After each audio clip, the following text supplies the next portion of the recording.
मलिक मोहम्मद जायसी ने आपने देखा दोहा चौपाई का प्रयोग किया है। दोहा चौपाई और कहाँ कहाँ पढ़ते हो आप? कबीर बताया आपने, बिल्कुल सही। और तुलसीदास की जो रामचरित मानस है उसमें भी दोहा और चौपाई है। तो हम मलिक मोहम्मद जायसी पढ़ रहे थे और हम सब जानते हैं मलिक मोहम्मद जायसी सूफी काव्य के प्रतिनिधि कवि माने जाते हैं। मैंने इनकी काव्यगत विशेषताएं आपको बताई है। अवधी भाषा में इन्होंने मलिक मोहम्मद जायसी ने जो पद्मावत लिखा है वो अवधी भाषा में लिखा है और उसकी जो शैली है वो मसनवी शैली है, जो फारसी शैली है। कौन सी शैली है ये? फारसी, है ना। मसनवी शैली में इन्होंने ये काव्य लिखा है पद्मावत। हमने पद्मावत में कितने खंड थे? मैंने कितने खंड बताया? 57। पक्का? और उसमें भी सिंहलदीप खंड में। हाँ, उसके सिंहलदीप खंड को हम पढ़ रहे हैं। और सिंहलदीप खंड में उन्होंने कितने द्वीप बताए थे? जिनमें 7 द्वीप बताए थे, जिसमें उन्होंने सिंहलदीप को सर्वश्रेष्ठ द्वीप बताया था। और सिंहलदीप का राजा कौन?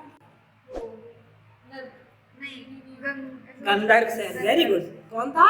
गंधर्व। तो हमने जब पहला इसका जो पार्ट पढ़ा उसमें हमने सिंहलदीप की महिमा देखी कि 7 द्वीपों में सर्वश्रेष्ठ द्वीप सिंहलदीप है। फिर जब हमने दूसरा पार्ट पढ़ा उसमें हमने गंधर्व सेन को पढ़ा और मैंने आपको रहस्यात्मकता बताई थी। मैंने बताया थी कि जो सिंहलदीप है वो किसका प्रतीक है? जो सहस्त्र कमल दल है, जो ब्रह्मरंध्र में, और गंधर्व सेन उस ब्रह्मरंध्र का प्रतीक है। फिर हमने जो द्वीप है उस द्वीप में किस तरीके की प्राकृतिक स्थिति है, कैसी हवा है, कैसे पेड़ है, कैसे तालाब है, ये सब पढ़ा था। और आज हम जो पढ़ रहे हैं वो आप खुद बताएंगे मुझे कि मैडम इसमें किसका वर्णन हो सकता है। देखो आप, फरे आब अति सघन सुआए, ओजस फरे अधिक सरनाए, कटहल डार पिंड सन पाके, बड़हर सो अनूप अति ताके, खिरनी पाक खांड असबीती, और जामुन पकी भंवर अति डीडी। को समझ में आया किस चीज का वर्णन हो रहा है? पेड़ पौधों में भी क्या लगते हैं? फल। मतलब विभिन्न प्रकार के जो फल पाए जाते हैं सिंहलदीप में, उन विभिन्न प्रकार के फलों का वर्णन यहाँ पर हो रहा है ना। नारियल, अब देखो नारियल भी आगे, नारियल फरे फरी फरहरी, फुरे जानू इंद्रासन पुरी, और पुणे महुआ जो अधिक मिठासु। महुआ भी आपने देखा होगा, उससे शराब बनाई जाती है महुआ से, है ना। मधु जस मीठ पूप जस बासु, और खजरा। देखो जस जैसा, उपमा अलंकार, कैसा मीठा है? मीठा कैसा है? मधु, शहद जैसा मीठा है। और बास मतलब सुगंध, सुगंध कैसी है? पुष्प जैसी। तो जहां तुलना की गई है, समानता बताई गई है, कौन सा अलंकार आ जाता है? उपमा अलंकार। और खजहरा अनवन नाऊ, देखा सब राउन अमराऊ, और लाग सभे जस अमृत शाखा, रहे लोबाई सोई जो चाखा, और लवंग सुपारी जायफल। नाम बताए। लौंग, सुपारी, जायफल गरम मसाले में पड़ता है, आप देखते हैं ना। सब फर फरे अपूर, और आस पास घनी इमली। हाँ, इमली का नाम लेते मुंह पानी आ जाएगा। ओ घन तार खजूर, खजूर और तार के वृक्ष में, यानी कि यह वृक्ष और फलों की बात हो रही है। इस पूरे के पूरे जो अपन खंड पढ़ेंगे, इस खंड में सिंहलदीप में क्या फल पाए जाते हैं, उन सारे फलों का परिग्रहण किया गया, गिनती में बताया गया, हर फल के बारे में बताया, हर फल की विशेषता बताई है। यानी कि मलिक मोहम्मद जायसी को वनस्पतियों के बारे में अच्छा खासा ज्ञान था। वो कह रहे हैं फरे आम, आम मानी आम, वहां पर बहुत सारे फल आम के लगते हैं। अति सघन सुहाए, मतलब सिंहलदीप में बड़ी बड़ी अमराइयां हैं। अमराइयां उस बाग को कहते हैं जहाँ पे आम के पेड़ होते हैं, उसको अमराई बोलते हैं। तो वो कहते हैं फरे आम अति सघन सुहाए, और बहुत घने हैं, ठूट नहीं है, बहुत घने घने आम के पेड़ हैं। ओजस फरे अधिक सरनाए, और उन पेड़ों की खास विशेषता है, जो आम के पेड़ हैं उनकी क्या विशेषता है? जो जस फरे, जो जितना ज्यादा फल जाता है ना, वो पेड़ उतना ही ज्यादा झुक जाता है। देखो इसके माध्यम से हमारा कवि हमको एक चीज सिखा रहा है कि जो जितना सामर्थ्यवान होता है, जिस व्यक्ति में जितना तथ्य होता है, जितना ज्ञान होता है, वो व्यक्ति उतना ही विनम्र होता है। कहते हैं तरवर फल नहीं खाता है, सरोवर पिए ना पान। और जो वृक्षों से लदे हुए पेड़ होते हैं वो हमेशा लदे हुए होते हैं, यानी कि जो ज्ञानी व्यक्ति होते हैं, जो वास्तव में संपन्न व्यक्ति होते हैं, वो हमेशा विनम्र होते हैं। तो फरे आम अति सघन सुहाए, मतलब बहुत ही सघन सघन अमराइयां हैं, सघन सघन घने घने आम के पेड़ हैं, जो बहुत ही सोहाए अर्थात बहुत ही सुंदर दिखाई दे रहे हैं। और उनकी विशेषता यह है कि वो जितने ज्यादा फल जाते हैं उतने ही ज्यादा वो लग जाते हैं। ये स्वाभाविक बात भी है, ये बात तो वैसे स्वाभाविक है, पेड़ पे जितना वजन आएगा फलों का वो पेड़ की डालियां उतनी दिखेंगी, पर इससे एक संदेश हमको ये मिलता है कि जो व्यक्ति जितना ज्ञानवान है, सामर्थ्यवान है, वो व्यक्ति उतना ही ज्यादा विनम्र। होता है। कटहल डार पिंड सन पाके, और वो कह रहे हैं कि केवल आम ही नहीं, वहां पर कटहल भी बहुत पैदा होता है। कटहल जानते हो कितना बड़ा सा फल होता है और ऊपर कांटा कांटा कांटा कांटा सा होता है ना। हाँ, तो जो कटहल है उनके, वो भी जो कटहल की डाल है और कटहल के जो तने हैं, पिंड मानी तने और डार मानी डाल, वो भी सब उनकी जो डाल और तने हैं उन पे भी कटहल, पके हुए कटहल लगे हुए हैं। और बड़हर सो अनूप अतिता के, और बड़हर नाम का भी कोई फल होता है, अलग अलग नाम बताइए हम। हाँ, तो वो कहते हैं जो बड़हर फल होता है ना, वो भी वहाँ का बहुत ही अनोखा, अत्यधिक अनोखा बड़हर फल है।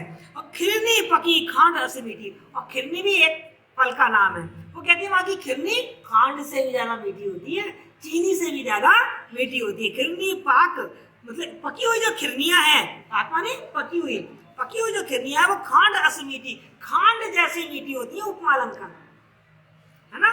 और जामुन पकी भंवर अति मीठी, और पके पके पेड़ों पे जामुन लगे हुए हैं, ऐसा लगता है जैसे कि भंवरे डोल रहे हो। जामुन को देख के क्या कल्पना कर ली उन्हें, भंवरा, रूपक अलंकार हो गया। जामुन भंवरे को एक बता दिया, है ना। तो जामुन पाक भंवर अति मीठी, पके पके जामुन है, ऐसा लग रहा है जैसे बहुत सारे भंवरे डोल रहे हो। जामुन का और भंवरे का रंग एक सा होता है, और आकार भी उतने बड़े होते हैं भंवरे भी, और वैसे ही थोड़े थोड़े गोल से होते हैं। भंवरे की पीठ देखोगे अपना, वैसे ही थोड़ी सी गोल, हाँ गोल और चिकनी होती है, बिल्कुल सही कह रहे हैं आप। और नारियल फरे, और बहुत सारे नारियल की पीठ भी फले हुए हैं वहां पर।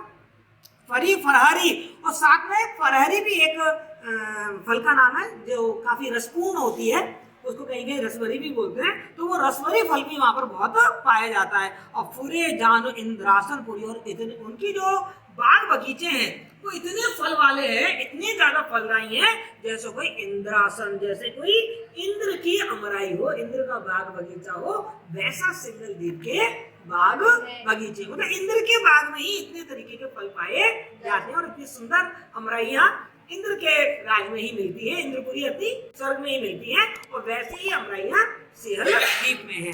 और पुणे महुआ जो अधिक मिठासो, और यहाँ जो महुआ है ना, वो भी पेड़ों पे से जो महुआ, मीठा मीठा महुआ का रस चूता रहता है, जो मानी टपकता रहता है। अधिक मिठासु, बहुत ज्यादा मीठा रस उसका निकलता है। मधुजस, कितना मीठा होता है, मधुजस मीठ, शहद जैसा मीठा, उपमा अलंकार। मधु जैसा मीठ मतलब मधु मतलब इस वाली मधु जैसा नहीं, मधु मतलब शहद, शहद जैसा मीठा है। और पुष्प जैसा बासु, पुष्प मानी पुष्प, और फूल जैसा सुगंधित है। जो महुए का रस है वो कैसा है, शहद जैसा तो मीठा है, और उसमें फूलों जैसी खुशबू आ रही है। और खजहरा अनबन नाऊ, और भाई वहां पर खजहरा नाम का फल भी मिलता है। और अनबन नाऊ, इतने नाम हैं, इतने तरीके के फल हैं कि मैं उनके नाम भी नहीं जानता। देखा सब राउन अमराउन, कहते हैं कि मैंने बहुत राजाओं की बाग बगीचे देखे हैं, मलिक मोहम्मद जैसी कह रहे हैं, पर भैया ऐसे बाग बगीचे तो मैंने कहीं भी नहीं देखे। कोई कोई इसका अर्थ ऐसा निकालता है, देखा सब राउन अमराउन, केवल रावण की अमराई में ही ऐसे कितने बड़े बाग बगीचे थे। तो यहाँ रावण के दो मतलब निकाल लेते हैं, कुछ तो राजा से मतलब निकालते हैं कि ऐसे राजा के अमराइयां मैंने बहुत देखी, लेकिन ऐसी अमराई नहीं देखी। और कुछ कभी इस रावण को रावण कह देते हैं कि रावण की अमराई में ही ऐसे फल फूल थे, और ऐसे फल कहीं भी मिलते नहीं है। तो दो जगह से तुलना कर ली कि या तो ऐसी अमराइयां इंद्र के बाग बगीचों में, इंद्रपुरी में या स्वर्गपुरी में मिलती है, और या फिर लागे सब जैसा अमृत शाखा, मतलब जो पेड़ों पे जो फल लगे हुए हैं ना, पेड़ों की जो डालियों पर जैसे फल नहीं बल्कि अमृत फल लगे हुए हैं। कैसे हैं, अमृत फल लगे हुए। बेटा देखो, हमने कल भी पढ़ा था, परसों भी मैंने आपको बताया कि यहाँ रहस्यवाद है, यानी कि परम तत्व की बात कही गई है। तो वो कह रहे हैं कि जो सिहल द्वीप है वो क्या है, सिहल द्वीप सहस्त्रदल कमल की बात बताई मैंने, जहाँ मुक्ति का धाम है, मोक्ष का धाम है, तो वही तो अमृत मिलेगा। तो वहाँ अमृत जैसे फल है जो इंसान को क्या कर देता है, अमर कर देता है। तो लागे सब जैसा अमृत शाखा, फलों पेड़ों की शाखाओं पे फल ऐसे लगे हुए जैसे फल ना हो बल्कि क्या है, अमृत हो। तो जो भी उनको खाता है वो अमर हो जाता है। और रहे लोबाई सोई जो चाखा, और जिसने एक बार उन फलों को खा लिया वो उन फलों के स्वाद के आकर्षण से बच नहीं सकता, फिर उसको और कहीं का स्वाद भाता ही नहीं है, फिर केवल यही स्वाद उसको हमेशा आकर्षित करता रहता है। तो यहाँ मुझे जो अंदर की रहस्यानुभूति जो फील हो रही है, वो क्या फील हो रही है कि जिसने एक बार उस परम तत्व को महसूस कर लिया, फिर उसको उस दुनिया की कोई और चीज अच्छी नहीं लगती। जिसे ईश्वर की भक्ति प्राप्त हो गई, फिर उसे संसार के सांसारिक मोह माया, संसार के जो आकर्षण है वो उसको अपनी ओर आकर्षित नहीं कर सकते। बिल्कुल यहाँ पर ये चीज लग रही है, नहीं लग रही है कि जिसने सिंहलदीप का फल खा लिया, अमृत जैसा फल खा लिया, उसको किसी और फल की तरफ आकर्षित नहीं होता, बस उसी का आकर्षण रहता, वो उसी को पाना चाहता है, उसी को ही खाना चाहता है। उसी प्रकार से जिसको एक बार परमात्मा का आनंद मिल गया, परमात्मा की भक्ति मिल गई, फिर उसके लिए और किसी की कोई वैल्यू नहीं है। क्लियर? लवंग अब इसमें साफ साफ नहीं कहा है, पर अंदर से ये अर्थ झलक कर आ रहा है, और जब हम व्याख्या करते हैं ना तो आप इनका अर्थ तो लिखते ही हैं, जो अर्थ अंदर से झलक कर आते हैं ना वो अर्थ भी हम लिखते हैं, उसी को हम भावा मतलब व्याख्या कहते हैं। लवंग सुपारी जायफल सब फर फरे अपूर्व, वो कह रहे हैं कि ये फल तो मिलते ही मिलते हैं, इसके साथ साथ लौंग की लताएं, सुपारी, जायफल, सारे के सारे फल वहां पे भरपूर तरीके से फल फूल रहे हैं। अपूर्व मतलब जिनकी कोई कमी नहीं है। आस पास घनी इमली, और आस पास सिंहलदीप के जो आस पास घने जंगल हैं वहां पर इमली और घने ताड़ के वृक्ष, ताड़ के वृक्ष मतलब विलंब में होता है ना, घने ताड़ के और खजूर के वृक्ष भी दिखाई देते हैं। तो एक तरीके से यहाँ पर मलिक मोहम्मद जायसी ने सिंहलदीप में जितने प्रकार के पेड़ पाए जाते हैं, जितने प्रकार के फल पाए जाते हैं, उन सारे फलों के नाम भी बताए और नाम के साथ साथ उनकी विशेषताएं भी बताए, और साथ में हमको ये रहस्यानुभूति भी जाहिर कराई है कि जिस तरीके से सिंहलदीप के फलों को कोई एक बार चख लेता है तो उसके आकर्षण से फिर जीवन भर मुक्त नहीं हो पाता। बिल्कुल हमें आभास ही हो रहा है कि जो एक बार परमात्मा के आनंद को प्राप्त कर लेता है, जिसको परमानंद मिल जाता है, फिर उसको सांसारिक मोह माया का कोई लोभ नहीं। क्लियर बेटा? समझ आ गया आपको? बार बार काव्य का विशेषताएं बताने की जरूरत थोड़ी है, छंद आपको मालूम है, अलंकार में बताती जा रही हूँ, भाषा आपको मालूम है। आगे पढ़ो। बसही पंख बोलही बहु भाखा करही हुलास देख के साका, बोर होत बोलही चुही चुही, और बोलही पांडुक एके तू ही, और सारो सुआ जो रह चह करही, और कुरही परेबा और कर बही, पीव पीव कर लागा पपिया, और तू ही कर गड्डूरी जिया। बताइए इस वाले। हाँ, वेरी गुड। यानी कि सिंहलदीप में कौन कौन से पक्षी पाए जाते हैं, उन सब पक्षियों के बारे में यहाँ वर्णन किया गया है, और उन पक्षियों की विशेषता बताई है, उनकी बोलियां बताई हैं कि किस तरीके की। भाई भक्त होते हैं ना, भक्त तो बहुत, देखो क्या मतलब निकल रहा है, भक्त तो बहुत प्रकार के होते हैं, और भक्त सब अपनी अपनी भाषा में बात करते हैं, कोई अवधी में बात कर रहा है, कोई ब्रज भाषा में बात कर रहा है, कोई फारसी में बात कर रहा है, कोई हिंदी की खड़ी बोली में बात कर रहा है, कोई गुजराती में कर रहा है, कोई पंजाबी में कर रहा है, कोई निर्गुण ब्रह्म की बात बता रहा है, कोई सगुण ब्रह्म की बात बता रहा है, सब अपने अपने तरीके से बात बता रहे हैं। ये आभास हो रहा है इस वाले खंड को पढ़ने से। पक्षी मतलब भक्त, पक्षी किसके प्रतीक है? भक्त। और पक्षी जो बोल रहे हैं वो अलग अलग प्रकार की भाषा बोल रहे हैं, यानी कि भक्त सब अपने अपने अलग अलग तरीके के भाव बोल रहे हैं। कोई मीरा है, मीरा कृष्ण की भक्ति कर रही है, कबीर है वो निर्गुण है, तुलसी है वो राम की भक्ति कर रही है ना, ये है ये परम तत्व परमात्मा की भक्ति कर रहे हैं, सूफी संत है। तो जैसे पक्षी सिंहलदीप में अलग अलग तरीके के पक्षी अलग अलग तरीके की भाषाएं बोल रहे हैं, ऐसे ही जो मुक्ति धाम है वहां जो भक्त होते हैं वो भक्त सब अपनी अलग अलग भाषा में अपने अपने भाव प्रकट करते हैं। क्लियर? ये अंदर से भाव झलक कर आया है। ये देखिए, बसही पंख बोलही बहु भाखा। भैया सिंहलदीप में बहुत सारे पक्षी बसते हैं, यानी कि जो मुक्ति धाम है वहां बहुत सारे भक्त बसते हैं। तो बसही पंख बोले ही बहुबाखा, और जो पक्षी वहां बसते हैं ना वो बहुबाखा, यानी कि अलग अलग तरीके की भाषाएं बोलते हैं। पक्षियों की बात कर रहे थे और ये देख रहे थे कि वहां बहुत तरीके के पक्षी बसते हैं और वो पक्षी बहुत तरीके की भाषाएं बोलते हैं। एक तरीके की नहीं, बहुत सारी भाषाएं बोलते हैं। हमने जब आपको कहानी सुनाई थी पद्मावती की, तो हमने कहा था ना कि पद्मावती के पास भी एक तोता था जो मनुष्य जुबान में ही बोला करता था ना उस कहानी में। और मुझे ये जो लाइन है बसई पंख बोल ही बहुभाखा, ये पंक्ति पढ़ते ही मुझे पक्षी और भाषा तो दिख रहे हैं, जो दिख रहे हैं मुझे दिख रहे हैं कि पक्षी मतलब बहुत सारे भक्त वहां बसते हैं और वो बहुत तरीके की बोलियों में अपने अपने भाव प्रकट कर रहे हैं। मुझे तो अंदर से ये अर्थ उबलता हुआ नजर आ रहा है, ये अर्थ उबल के मेरे सामने क्योंकि रहस्यानुभूति है भाई, है ना।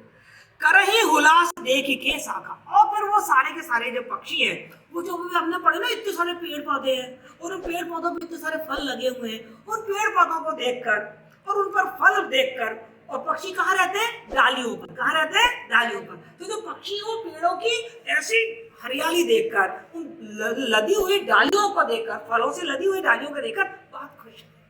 भक्ति भी जब उनको भक्ति मिल जाती है तो बहुत खुश हो जाते, नहीं हो जाते।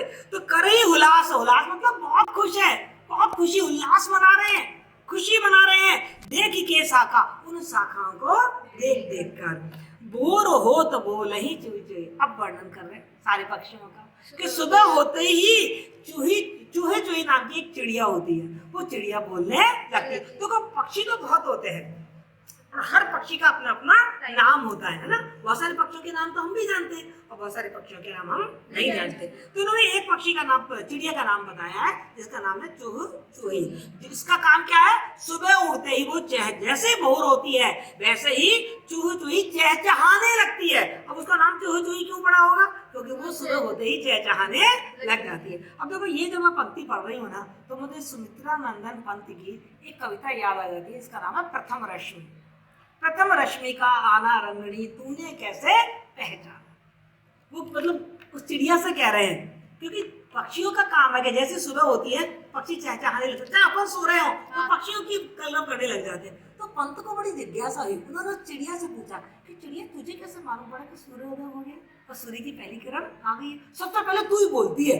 तो यहाँ भी वही वाला बात है कि भोर हो तो बोले ही चूह चूही। सुबह सुबह जैसे सुबह होती है, जैसे सूर्योदय होता है, भोर वो समय होता है जब सूर्योदय का सबसे पहला जो, तुमने एक कविता पढ़ी होगी भोर का नभ, पढ़ी क्या कविता? नहीं पढ़ी। 11वीं की चीज आपको याद नहीं रहती? हाँ, अच्छा कोई बात नहीं। तो भोर सुबह का सबसे पहला प्रहर, जब सूर्योदय ऊषा काल होता है ना, जब आपने देखा होगा कि पीली पीली रोशनी फैल जाती है, उसके पहले का भी जो समय होता है ना, कभी आसमान को 4 बजे उठ के तो देखो कितना रंग बदलता है आसमान।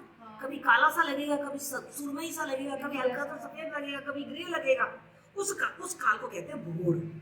जब सूरज बहुत दूर होता है, छुपा हुआ होता है क्षितिज में, अपन को तो मालूम ही है ना, पश्चिमी गोलार्ध और उत्तरी गोलार्ध, पश्चिमी गोलार्ध और पूर्वी गोलार्ध। तो तब सूरज का होता है बिल्कुल क्षितिज पे होता है, तो उसकी रोशनी पूरी नहीं आती है, पर उसकी हल्की हल्की छाया सी पड़ने लग जाती है। उस समय को कहते हैं भोर। तो कहते हैं हाँ, तो भोर होते ही चिड़िया चहचहाने लग जाती है। बोले ही पांडु के एक ही तूती, और एक पांडुक नाम का पक्षी है, वो क्या बोलता है? एके तू ही, एके तू ही। क्या बोलता है वो? एके तू। मुझे क्या आभास हो रहा है कि एक तू ही है, एक तू ही है, परमात्मा और कोई भी नहीं है ना। कि तो पक्षी है भैया, वहां के पक्षी भी ऐसे हैं जो कि भजन करते हैं, परमात्मा का नाम लेते हैं। तो वहां का जो पांडुक पक्षी है वो क्या कहता है? एक ही तू ही है, लेकिन परमात्मा एक ही है, परम तत्व एक ही है, अलग अलग नहीं है। देखो कबीर ने भी यही कहा है, दुई जगदीश कहाँ से, दुई जगदीश कहाँ से आए? उन्होंने भी कहा है हम तो एक ही कर जाना, जिन दुई कही तो नहीं को दो जग जिन नाही ना पहचाना। परम तत्व तो एक ही है। तो वो कह रहे हैं एक ही तू ही, एक ही तू ही। तो पांडु पक्षी है वो भी क्या कहता है? एक ऐसा, जब वो बोल रहा है तो ऐसा आभास होता है कि जैसे वो परमात्मा का ध्यान कर रहा है और कह रहा है एक ही तू ही, कि तू ही एक परम तत्व है, तेरे अलावा और कोई नहीं। और सारो सुआ जो रह चह करई, और सुआ माने तोता और सारो माने मैना। जो मैना होती है, जो सारिकाएं होती है, मैना और तोता भी क्या करने लग जाते हैं? वो भी कलरव करने लग जाते हैं। रह चह मतलब वो भी आवाज करने लग जाते हैं, वो भी बोलने लग जाते हैं। और कुरही परेबा ओ कर बरही, और साथ ही जो और पक्षी हैं, जो कबूतर है या परेबा एक पक्षी है, ये सारे पक्षी भी अपने कर्तव्य दिखाने लग जाते हैं। पीव पीव कर लागा पपिया, और जो पपिया पक्षी है वो कैसे बोलता है? प्यू प्यू करके बोलता है। तो वो कह रहे हैं वो भी पीव पीव कर, जो पपिया है वो पीव पीव करके बुला रहा है। अब देखो ये पपिया जो पीव पीव कह रहा है, इसका मतलब क्या है? पपिया अपने प्रिय को बुला रहा है। तो पपिया कौन है? भक्त। और भक्त का प्रिय कौन है? परमात्मा। यानी कि पपिया कौन है? आत्मा। और आत्मा किसको बुला रही है? परमात्मा को। प्रिय प्रिय कह के कि मेरा प्रिय, मेरा जो प्रियतम है। मैंने आपको बताया था कि जो सूफी संत है वो प्रेम को महत्व मानते हैं और वो आत्मा को मानते हैं कि ये है प्रेमिका, ये है पत्नी, ये है, और जो परमात्मा है वो क्या है? वो प्रियतम है। तो वो जैसे जो पपिया है वो भक्त है और वो प्रिय प्रिय करके अपने परमात्मा को बुला रहा है। और तू ही कर गडूरी जिया, और गडूरी भी एक पक्षी का नाम है। और ये जो गडूरी पक्षी है वो भी कब जीता है? वो भी तू ही करते हुए ही जीता रहता है, यानी कि तू ही परमात्मा है, मेरा और कोई नहीं। कहते हैं ना कि एक तू ही है, मेरा और कोई नहीं है। और कुहू कुहू कर कोयल राखा, और कोयल कहाँ चुप रहने वाली है? वो भी कुहकने लगती है। ओ भिंगराज बोल बहु बाका, और जो भंवरे हैं वो तो भाई बहुत सारी भाषा बोलते हैं, एक भाषा नहीं बोलते, बहुत भाषा बोलते हैं। क्योंकि भंवरे की प्रकृति होती है भ्रमण करना, जगह जगह जगह जगह जगह जगह मंडराना। तो जब जगह जगह जगह जगह मंडराएंगे तो वो जगह जगह की भाषा सीख कर आएंगे, नहीं आएंगे? तो भंवरा तो बहुत तरीके की भाषा बोलता है। और दही दही करे माहिर पुकारा, महरी भी एक चिड़िया का नाम है। और वो चिड़िया क्या पुकार रही है? वो चिड़िया दही दही करके कि दो, क्या दो? भक्ति दो, शांति दो, है ना, समर्पण दो, संतोष दो, ऐसे करके वो पक्षी भी बुला रही है। और हारिल बिनवे आपन हारा, और जो हारिल पक्षी है याद है? हमारे हरी हारिल की लकड़ी, याद आ रहा है? तो तो जो हारिल पक्षी है वो भी विनय पूर्वक अपना हाल बड़े मधुर स्वर में सुना रहा है। ठीक है। कूकई मोर सुहावन लागा, और जो मोर है वो भी जगह जगह कूक रहे हैं और बड़े सुंदर दिखाई दे रहे हैं।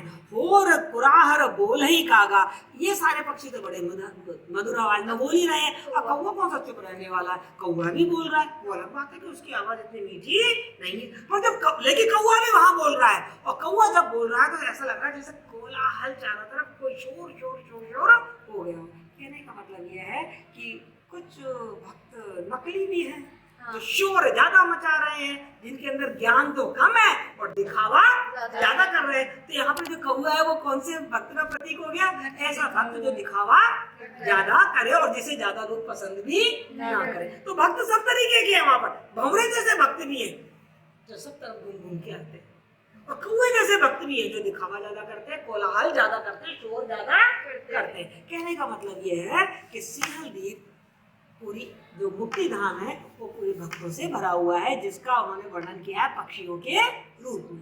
प्रतीक पक्षी हैं, लेकिन वो हैं किसके प्रतीक है? भक्तों के प्रतीक है। और जावत पंखी जगत के भर बैठे अमरा, कहते हैं जावत मतलब दुनिया में जितने तरीके के पक्षी हैं जन्मे हैं, वो सारे के सारे पक्षी कहाँ मिलते हैं? सिंहल द्वीप में मिलते हैं। ऐसा कोई पक्षी नहीं है जो इस दुनिया में हो और सिंहल द्वीप में ना पाया जाता हो। तो जावत पंखी जगत के सारी दुनिया के जो पक्षी हैं वो सब यहाँ पाए जाते हैं। और भर बैठे अमराओ, और जो सिंहल द्वीप की जो अमराइयां हैं, जो बाग बगीचे हैं, उनमें वो भरे हुए हैं, उनमें वो निवास करते हैं। और आपने भाषा, और सब अपनी अपनी भाषा बोल रहे हैं, आपने भाषा।